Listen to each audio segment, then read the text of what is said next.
podamos hablar de la palabra. Esta noche vamos a hablar en el por qué prosperan los impíos y sufren los justos.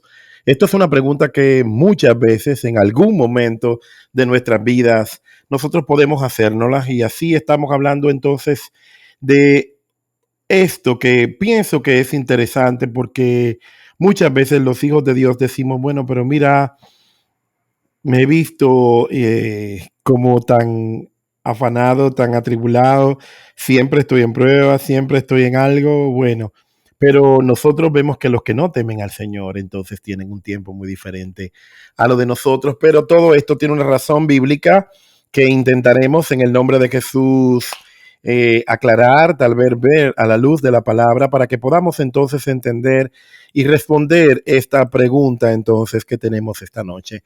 ¿Por qué prosperan los impíos y sufren los justos? En esta noche vamos a utilizar nuestro primer versículo de esta noche, que creo que aclara bastante este punto de vista, y está en el Salmo capítulo 92, versículo 7. Lo voy a leer esta vez en la Reina Valera 60.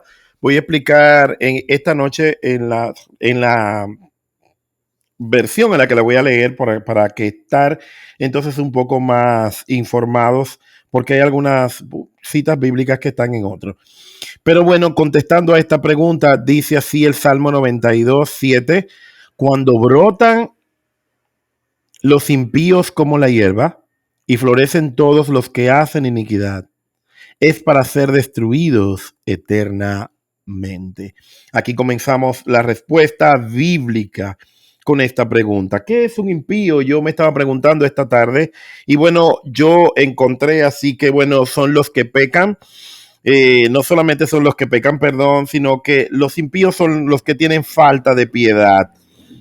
En Proverbios 15, del 8 al 32, el sacrificio de los impíos es abominación a Jehová, mas la oración de los rectos es su gozo. Eso se está refiriendo que Jehová hace una diferencia muy marcada entre aquellos que le sirven, aquellos que son de él, aquellos que pertenecen a su gloria, y aquellos que son impíos, que bueno, según lo que dice la palabra aquí en Proverbios, son una abominación. Dios los abomina. Y eso. Dice otro versículo de la Biblia: abominación es a Jehová el camino de los impíos, mas el alma del que sigue la justicia. Eso también habla de una definición de por qué son los impíos. Los impíos son aquellos que no tienen piedad, los impíos son aquellos que no tienen al Señor en su camino, los impíos son aquellos que no conocen la gracia del Señor, no se manifiestan en ella, no hacen nada a favor de Jehová, sino que ellos. Así dice, como cuando brotan los impíos como la hierba y florecen todos aquellos que hacen iniquidad. La intención del por qué ellos florecer, la intención es porque ellos se levantan y vemos un avance en sus vidas. Es porque ellos no conocen al Señor. Y ellos, su fin, dice su palabra en el Salmo 92, es para ser, oiga bien, destruidos eternamente.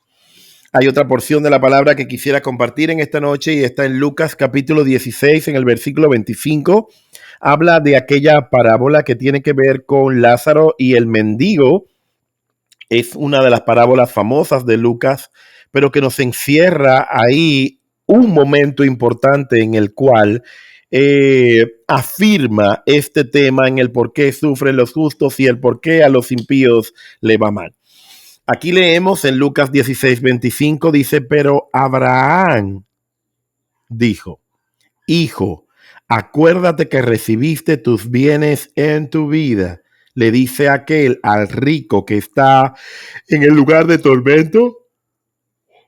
Perdón, recuerde que el rico, bueno, ellos dos estaban, uno comiendo un banquete, haciendo fiestas, pero el otro estaba sentado a la puerta de su casa, ya que él sabía que había una fiesta ahí por la cantidad de invitados que llegaba, por la gente que estaba ahí.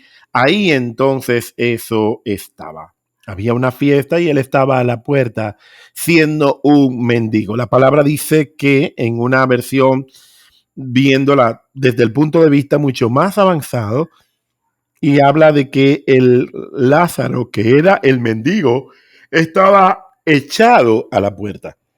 No sé si usted puede literalmente entender el término echado, no estaba puesto, los que se echan son los animales. Y bueno, él estaba echado ahí a la puerta. Y le dice, bueno, acuérdate, él está diciendo, mira, como Lázaro, que es el pobre, el mendigo, el que no tuvo bienes en esta tierra y el que no tuvo nada en esta tierra, él cuando murió, los dos murieron, estoy resumiendo la historia, los dos murieron, pero luego entonces cuando, bueno, Lázaro va al seno de Abraham, que era conocido así como en ese término que le dan, Jesús se refiere a ese lugar cuando ya en el contexto del Nuevo Testamento como paraíso, eso lo vimos en estudios bíblicos pasados. Y bueno, nosotros podemos distinguir esta parte muy interesante donde esto ocurre entonces. De manera que él le dice, bueno, acuérdate de que recibiste muchos bienes, les está diciendo a Abraham, al rico, y le dijo, mira, tú no tuviste necesidad, oh, perdón, de ropa, de comida, de vestido, de calzado. Tú no tuviste necesidades en la tierra. Ya tu manera de vivir tu vida, esa vida que tú viviste, donde se te dio tantos bienes, esa fue la única vida que tú tenías. Se te dio aquella, porque esta no se te dio. De manera que a Lázaro, dije que Lázaro recibió, lo único que recibió fue males en esta vida, pero ahora este es consolado aquí, le está diciendo a Abraham, refiriéndose al lugar donde Abraham estaba. Y bueno, ahí entonces está eh, Lázaro recibiendo bien, el bien que no recibió en esta tierra. Así es que creo que vamos tomando una idea de puntos bíblicos, o sea, de que por qué nosotros pasamos tantas pruebas, por qué nosotros no tenemos tantos bienes como nosotros queremos, si tenemos buen corazón, nos gustaría ayudar a los pobres, nos gustaría darle al que no tiene, compartir el alimento, comprar cosas necesarias, nos vemos en situaciones difíciles económicamente hablando, y no solamente económica, a veces está involucrada la salud, a veces están involucradas un montón de cosas, pero tenemos que darle, mire, de verdad que sí, tenemos que darle gracias al Señor por todo, tenemos que ser agradecidos, tenemos que mantenernos firmes, tenemos que virar la vida conforme a lo que es la voluntad del Señor en nuestras vidas, apoyarnos en Cristo Jesús para que las cosas puedan entonces tomar el sentido que deben tomar, que es cuando nosotros estamos en Cristo Jesús. Dice, los malos reciben sus bienes en vida y disfrutan sin importarle a Dios. Como viven sin Dios, al final son castigados por la eternidad. Es lo que está sugiriendo estos dos versículos del Salmo 92:7 y de Lucas 16:22. Está resumiendo esto que ocurre aquí. Los malos reciben bienes en esta vida. Aquellos que hacen maldad, usted lo ve que, bueno, prosperan, tienen cosas materiales y usted dice, pero tienen un corazón malo, pero bueno, no se meten con ellos, no le prohíben nada, no están haciendo nada y ellos, bueno, van ahí intentando seguir su vida y disfrutando de la única vida que ellos tienen. Los justos sufren en esta tierra, sufrimos, pasamos por pruebas, batallas, carencias. Nos hace falta la salud, nunca nos dan el arroz y la habichuela juntos.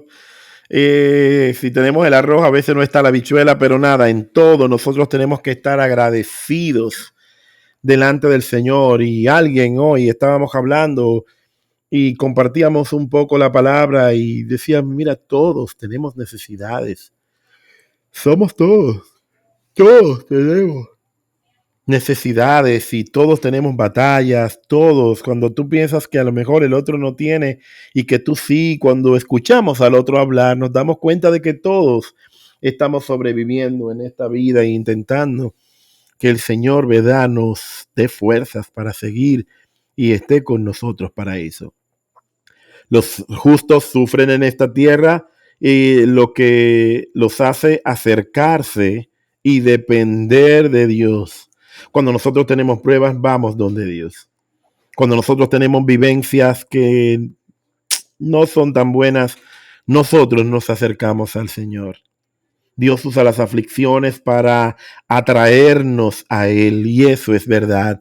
Eso es algo que cada uno de nosotros, yo sé que en esta noche usted está diciendo, sí, es cierto, porque en medio de la aflicción, en medio de la prueba, en medio de las situaciones, Dios nos permite acercarnos a Él por su gran amor, por su misericordia. Nosotros nos sentimos atraídos por Dios y Él en su misericordia viene para estar con nosotros.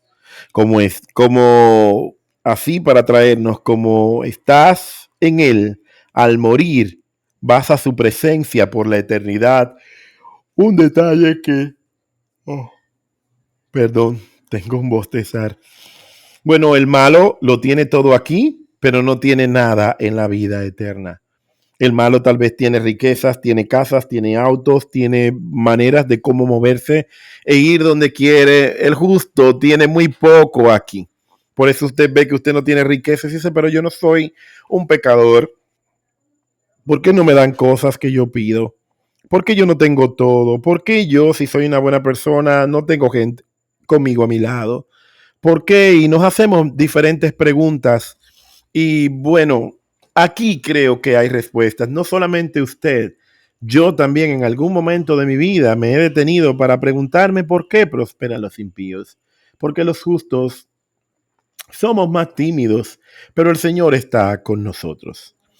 Dios nos ofrece a nosotros esperanza a través de nuestros padecimientos. Claro que sí, Él nos ofrece esperanza, Él nos ofrece una vida eterna. Él nos ofrece no solamente hacernos justicia, sino que tener misericordia de nosotros, un punto muy interesante e importante en el cual nosotros debemos tener pendiente en todo momento de nuestras vidas. Cosas que nosotros debemos estar listos, conocer y manejar en esto. Dios no nos está castigando a los justos cuando tenemos problemas. Dios no es un Dios que nos castiga por todas las cosas que nosotros hacemos, porque si no, yo creo que no quedáramos un solo de pie sobre la humanidad, porque la palabra dice en Romanos, por cuanto todos pecamos, estamos como destituidos de la gloria de Dios.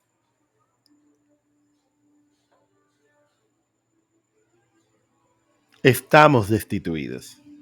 Dios no nos está castigando. ¿Por qué? Su palabra en Isaías, 50, en Isaías 53:5 dice, mas Él, Cristo, fue herido por nuestras rebeliones, molido por nuestros pecados, y el castigo de nuestra paz fue y por sus llagas nosotros fuimos, usted sabe algo, fuimos curados. Él fue herido por nuestras rebeliones, por nuestro pecado, Él pagó. Él fue molido por eso. Él fue castigado. ¿Usted sabe para qué? Para que en nuestro pecado nosotros no seamos castigados, sino que Él se convierta en nuestra paz. Y a través de sus llagas, como Él sabe que Satanás viene a nuestras vidas para traer enfermedad a través de sus llagas, usted y yo hemos sido curados.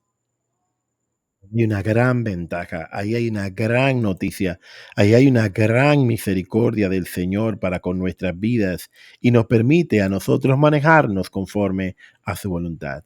Segundo punto, la salida de tu prueba ya está diseñada. Dice la palabra que Dios no nos pone pruebas a nosotros. Mire, no, pastor, pero sí, eso es una verdad.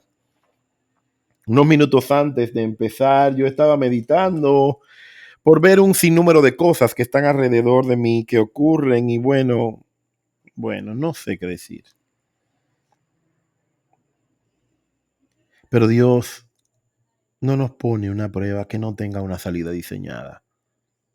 Dios no nos pone en pruebas que nosotros no tengamos el carácter para nosotros salir de ella. Ya Dios ha diseñado una salida. Ya Dios ha diseñado algo importante. Dice Primera de Corintios 10:13, No os ha sobrevenido ninguna tentación que no sea humana, pero fiel es Dios, que no nos dejará ser tentados más de lo que podéis resistir, sino que dará también, juntamente con la tentación, ¿usted sabe qué? La salida para que podáis soportar. Este es el versículo bíblico que sustenta en el que la salida a tu prueba ha sido diseñada. Va a haber una salida. Por más difícil que sea, va a haber una salida. Por más difícil que sucedan las cosas, ahí estará Dios. Y Él ahí hará conforme a lo que es su voluntad. En la Biblia de las Américas dice esta misma porción de la palabra: no os ha sobrevenido ninguna situación que no sea común a los hombres. Y fiel es Dios, que no permitirá que vosotros seáis tentados más allá de lo que podéis soportar, sino que con la tentación proveerá también vida de escape, a fin de que nosotros podáis resistir. ¿Cuál la prueba que está ahí? ¿Qué hacer mientras dura la prueba? Las pruebas tienen su tiempo.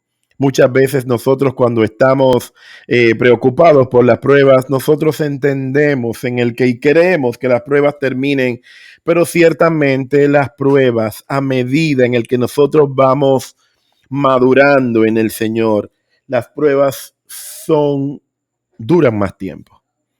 Ha habido pruebas que nosotros tenemos memoria de que duran un cierto tiempo, pero bueno, uno sale. Pero hay pruebas en el que se toman su tiempo. ¿Por qué? Porque no es lo mismo.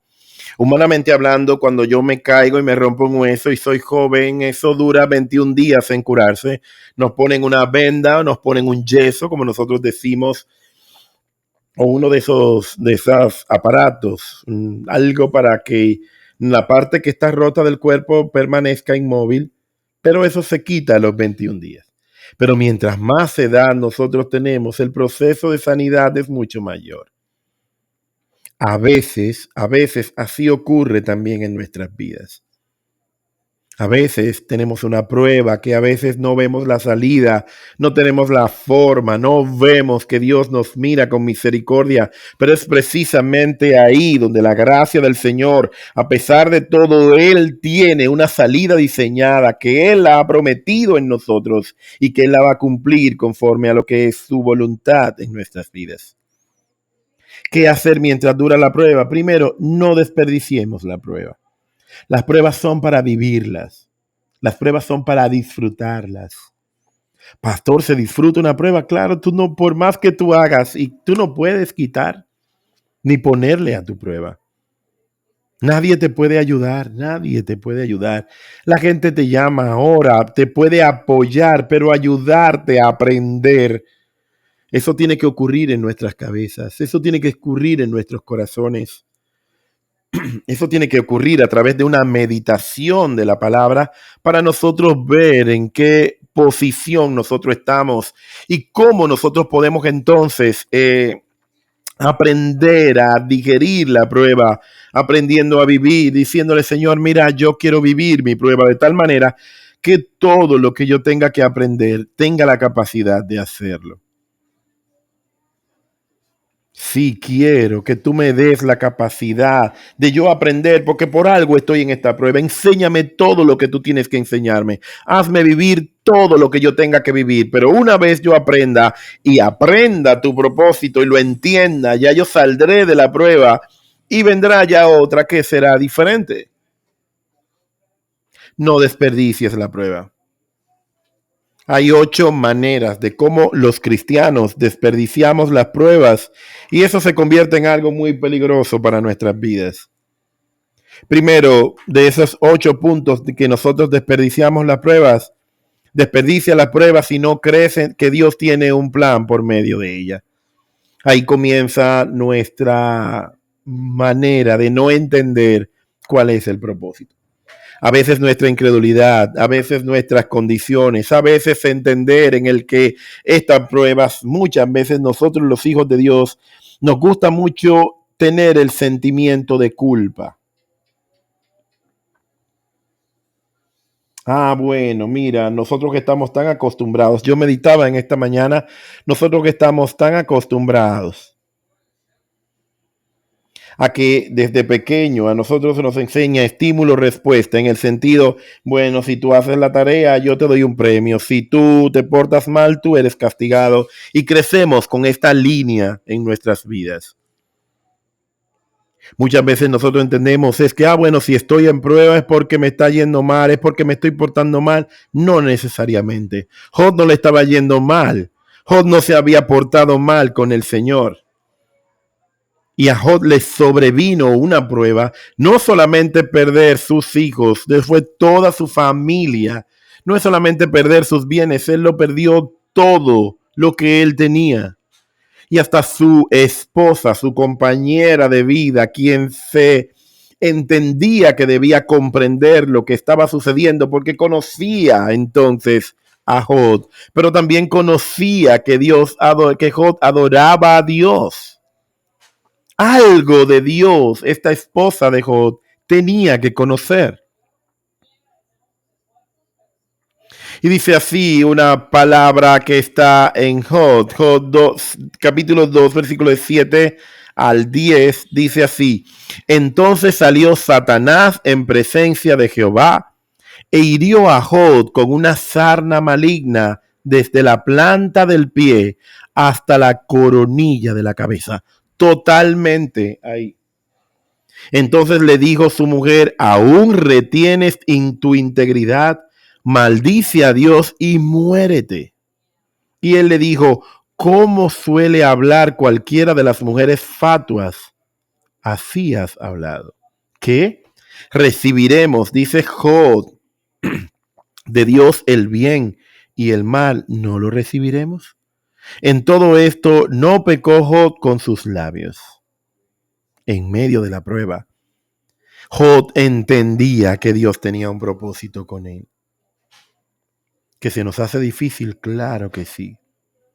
Las pruebas no son un momento de flores, no es es un momento de encuentro y a veces de ausencia, de una presencia de Dios en nuestras vidas, que uno la pueda sentir. Las pruebas nos duelen. Utilizan a personas que nos hieren para que nos duela.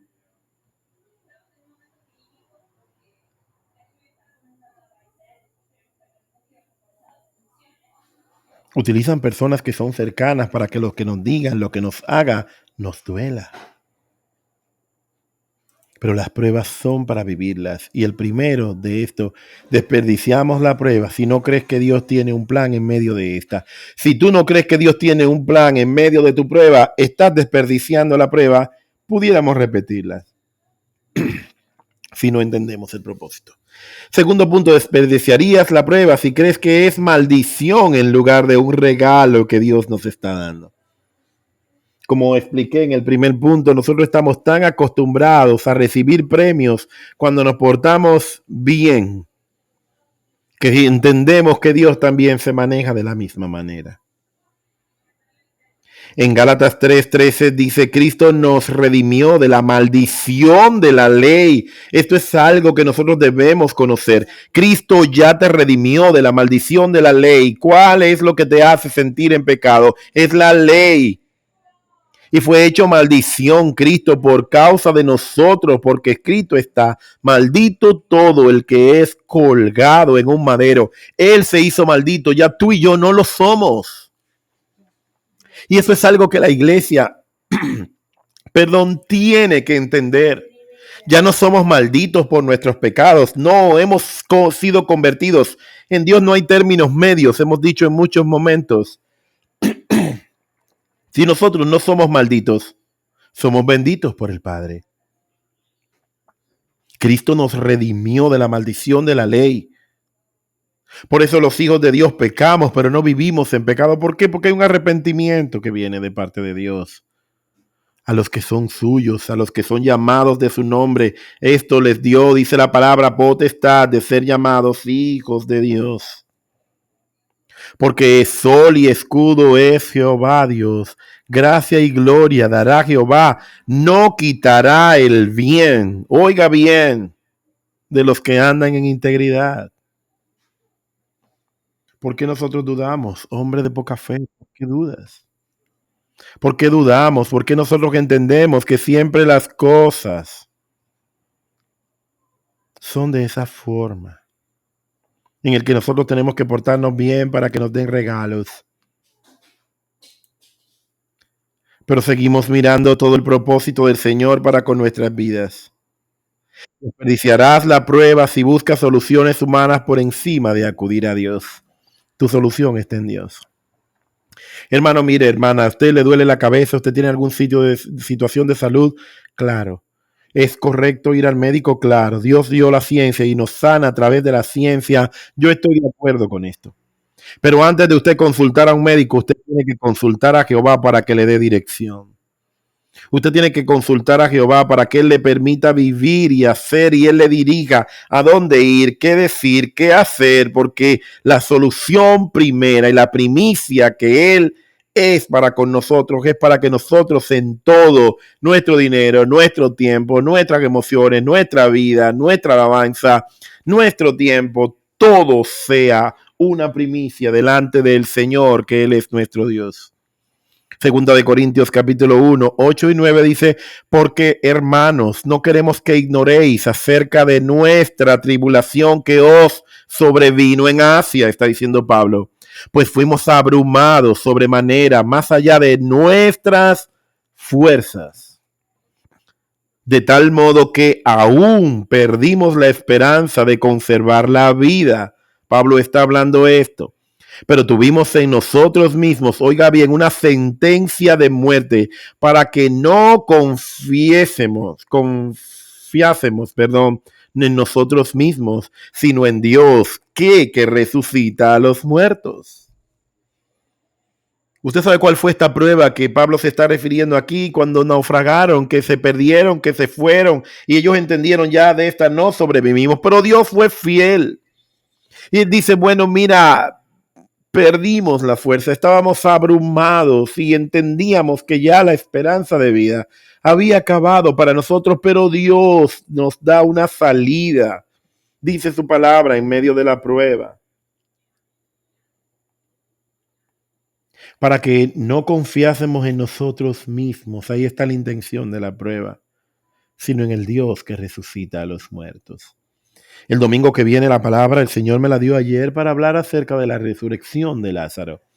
Pero no vamos a hablar todo lo típico de la resurrección de Lázaro, sino como de puntos importantes que involucran al ser humano, a un Dios entre nosotros y a un día a día de Marta, de María, de Lázaro, de los discípulos, de aquellos discípulos, porque siempre se habla de los 12, pero Jesús tenía más discípulos que no eran los 12 solamente.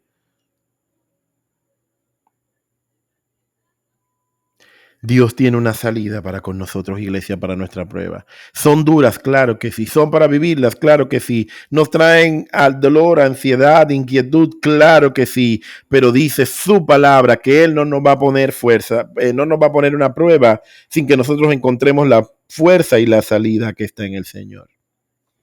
De manera que esto es de nosotros. El punto número 4, desperdiciarás la prueba si piensas más en salir de esta que en glorificar a Dios en medio de ella. Muchas veces nosotros los que estamos tan apurados de salir de la prueba que no nos preguntamos qué hemos aprendido, cuál es el propósito del Señor en nuestras vidas, qué es lo que Él me está enseñando, qué es lo que Él me está diciendo, a qué me está llevando, qué es lo que tú quieres conmigo. En Filipenses 3:8 dice, y ciertamente aún estimo todas las cosas como pérdidas. ¿Para qué? Por la excelencia de lo que es conocer a Cristo Jesús, mi Señor, por amor del cual lo he perdido todo y lo tengo por basura. ¿Usted sabe por qué? Para ganar a Cristo. Eso está diciendo que mis ídolos tienen que caer cuando se trata de Cristo, que mis amores tienen que caer, que mis preferencias tienen que caer, que aquello que me gusta tiene que caer delante de Cristo. Que mi orgullo, que mi vanagloria, que mi ansiedad, que mi pecado, que mi maldad, que mi enfermedad, todo tiene que sucumbir delante de Cristo.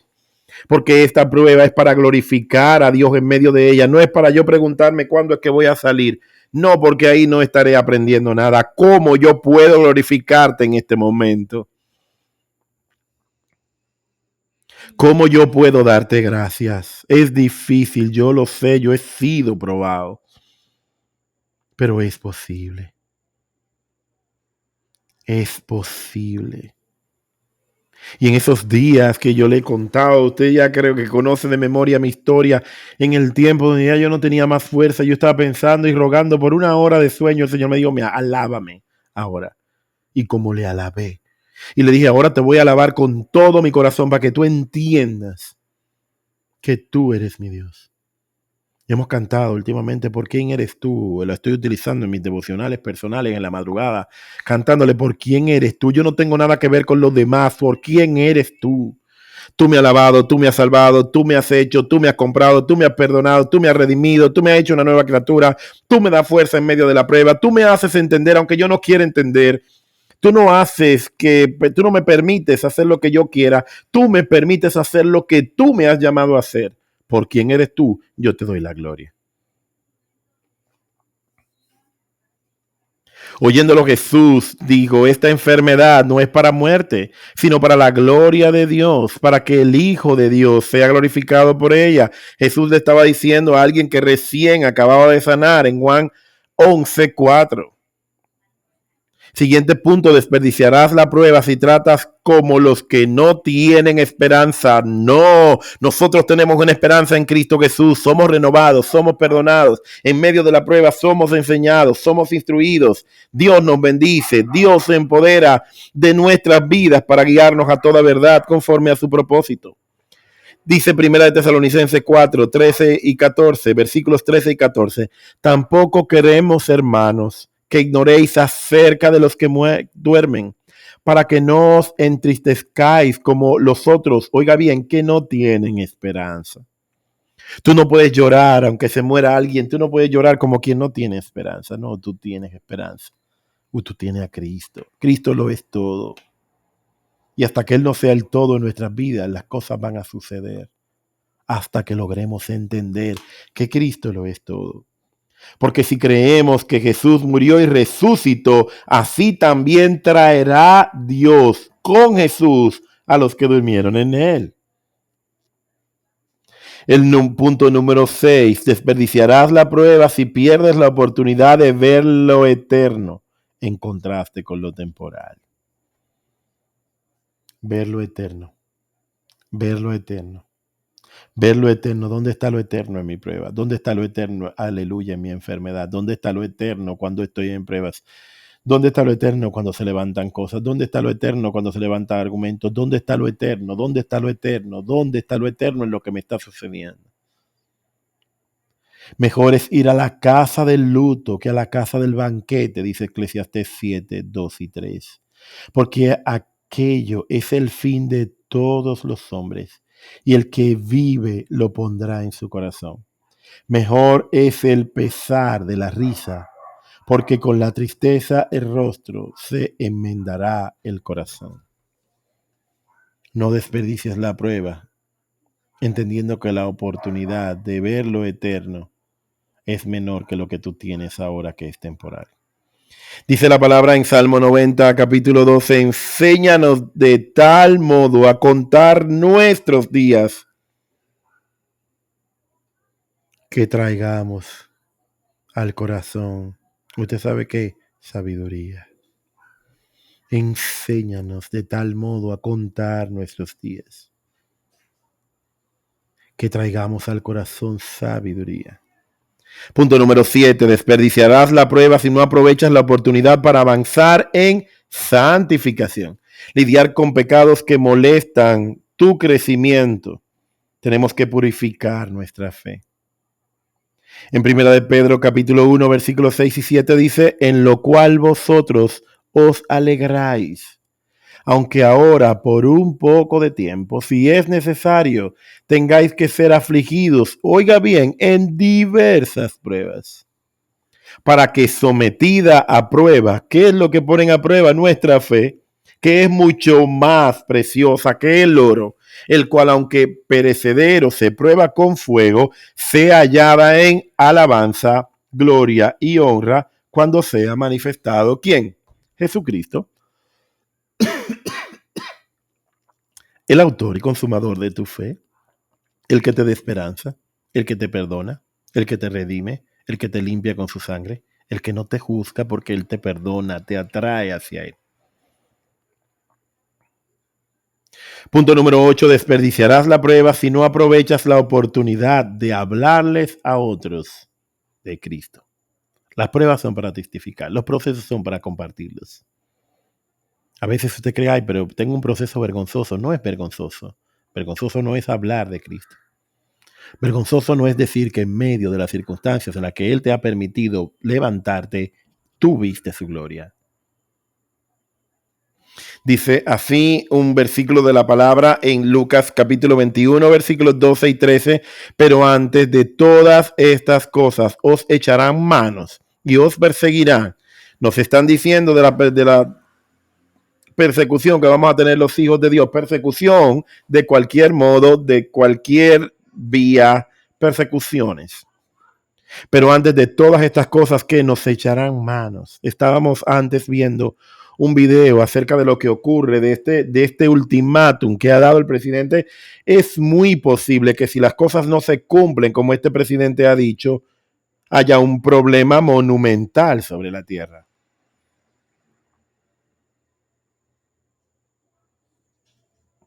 Porque literalmente, como ha dicho el presidente Trump, desatará el infierno. Y eso es provocar al país enemigo que es Rusia.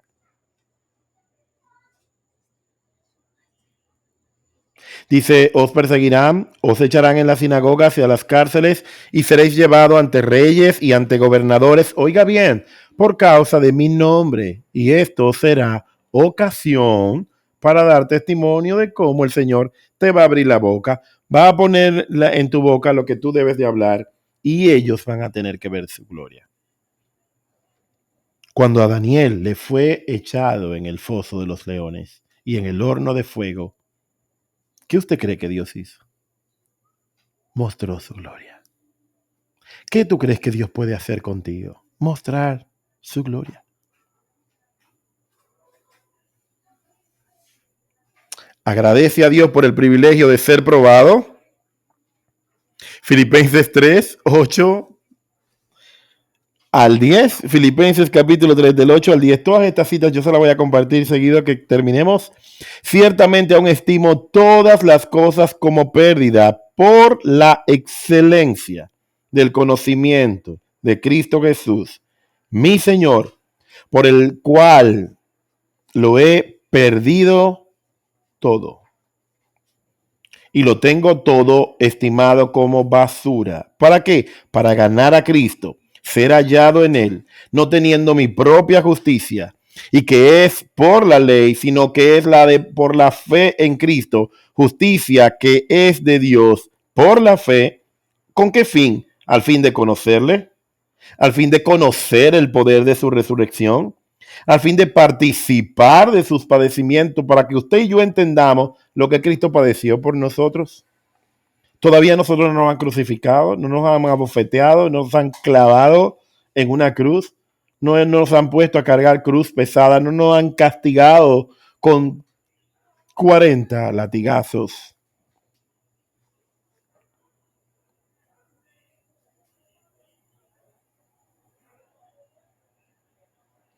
Para que, llegando a ser semejantes a Él en su muerte, esta carne sufre. ¿Usted por qué sufre cuando aprueba? Porque la carne se está muriendo. La carne está viendo la muerte a un mundo donde necesitamos hacer las cosas para el Señor.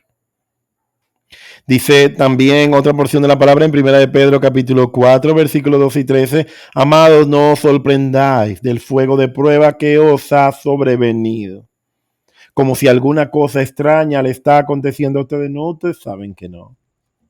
No es nada extraño, pues las pruebas son nuestra parte, nuestro diario vivir. Las pruebas son las que nos acompañan siempre. Los procesos están ahí. Siempre tenemos algo que vencer, una tarjeta que pagar, unos medicamentos que comprar.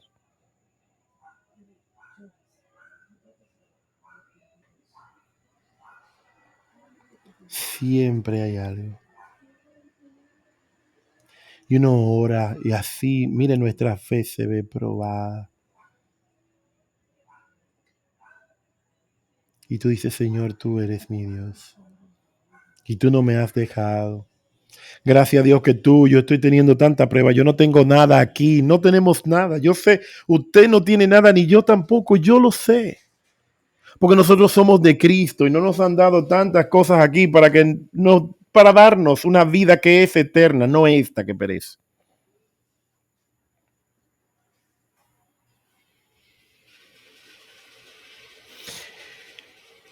Vamos entendiendo el por qué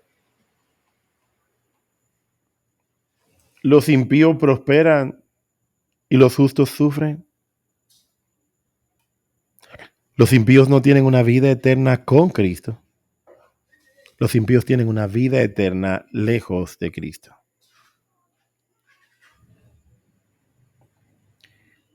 Basándonos en la parábola donde habla de el rico y Lázaro es el mendigo, hay un lugar que no es tan cómodo para aquellos que no conocen al Señor. Pero hay un sitio, se llama el seno de Abraham, el paraíso, como Jesús le dijo, seno de Abraham en el texto del Antiguo Testamento. Hay un lugar que no es de tormento, es de paz. No va a haber que comprar pastillas, no va a haber que echar gasolina, no va a haber que pagar facturas, no va a haber que ir a la farmacia ni al supermercado, nada de eso. No vamos a pasar el crudo invierno que está pasando nuestra hermana Soleil, lo que pasa nuestro hermano Donald, las situaciones en la nación de Cuba, nada de esas cosas. Seremos libres una vez por todas, libres del pecado, de la maldad, de la enfermedad, del dolor, de la pena, de todo seremos libres porque Cristo nos ha hecho libres para su gloria, para su gracia, para todo lo que es Cristo. Así es que si alguna vez te preguntas, ¿por qué sufren los impíos? ¿Por qué a los impíos le va bien y los justos sufrimos? Usted ya sabe por qué. Ellos no tienen una vida eterna, ellos no tienen una casa con el Padre, ellos no estarán en el seno de Abraham, ellos no estarán con Cristo como nosotros lo estamos.